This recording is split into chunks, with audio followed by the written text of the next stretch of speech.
সকালে ঘুম থেকে উঠে মুখ না ধোয়া ত্বকের সৌন্দর্য ধরে রাখার অন্যতম কার্যকরী উপায়। এটা জেনে অবাক হবার কোনো যৌক্তিকতা নেই।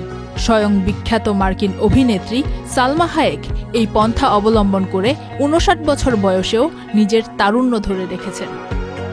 তিনি সকালে ঘুম থেকে উঠে মুখ ধৌত করেন না, কারণ রাতে নিদ্রারত অবস্থায় ত্বকে যে প্রাকৃতিক তেল বা সিবাম তৈরি হয় তা ত্বকের জন্য বেশ উপকারী।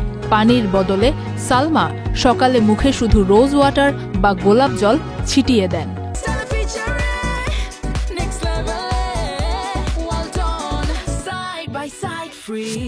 ত্বকের আর্দ্রতা ধরে রাখতে এবং স্কিন ব্যারিয়ার বজায় রাখতে সাহায্য করে স্কিনের উপরিতলে উৎপন্ন হওয়া এই সিবাম।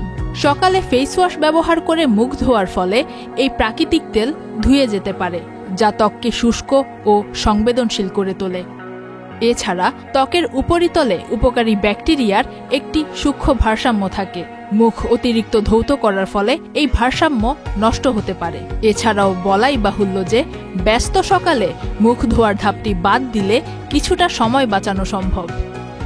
আপনি যদি সালমা হায়েকের মতো সকালে ঘুম থেকে উঠে মুখ না ধোয়ার সিদ্ধান্ত নেন, তবে রাতে ঘুমানোর আগে ভালো করে মুখ পরিষ্কার করা অত্যন্ত জরুরি।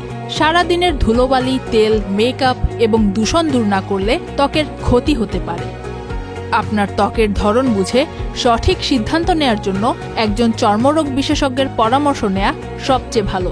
ডেসপেরাডো সিনেমা খ্যাত সালমা হায়েক ত্বকের সিবাম রক্ষার পাশাপাশি নিয়মিত যোগব্যায়াম, স্বাস্থ্যকর আমিষ সমৃদ্ধ ডায়েট এবং মানসিক স্বাস্থ্যের প্রতি যত্নশীল থেকে নিজের তারুণ্য এবং জীবন প্রদীপ উজ্জ্বল করে চলেছেন প্রতিনিয়ত।